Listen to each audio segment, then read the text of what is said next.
નમસ્કાર મિત્રો, હું થરાદ તાલુકાના એક સરકારી યોજનાથી વંચિત એવા ગામનો વતની છું. મારું નામ છે કૈલાસભાઈ શેઠ. ગામ મારું ડેડુડી છે. મારા ગામમાં એવી કેટલીક સુવિધા નથી જે ગામવાળોને હાલ ખાસ જરૂર છે. પહેલી સુવિધા એ છે નથી કે મારા ગામમાં બસની સુવિધા છે જ નહીં, બસ સ્ટેશન નથી અને બાળકોને ભણવા માટે ખૂબ જ તકલીફ પડે છે. કેમ કે જે બાજુના શહેરમાં ધાનેરા થરાદ જવા માટે બસની સુવિધા નથી તો બાળકાને ખૂબ જ હેરાન થવું પડે છે.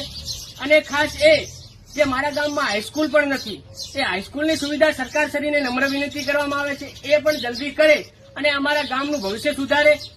અને આજુબાજુના ગામના જે રસ્તા જોડતા છે એ રસ્તા રોડ બનેલ નથી, એ રોડની સુવિધા થાય એવી અમે ગામ વતી તમારીથી સરકારશ્રીથી આશા રાખીએ છીએ. અને કેટલીક એવી સુવિધા નથી જે અમારા ગામમાં ખૂબ જ અડચણરૂપ થાય છે.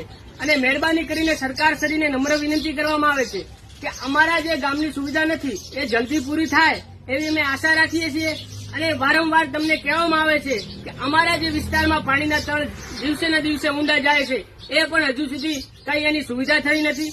તળાવો નથી ભરાયા, બોર રિચાર્જ પણ નથી થયું. તો સરકારશ્રીને નમ્ર વિનંતી બે વાર હાથ જોડીને કરવામાં આવે છે કે અમારું ખેડૂતોનું એક આ કલ્યાણ કરી અને અમને એક નિહાળો એવી સરકારશ્રી શંકરભાઈ સાહેબને નમ્ર વિનંતી કરવામાં આવે છે.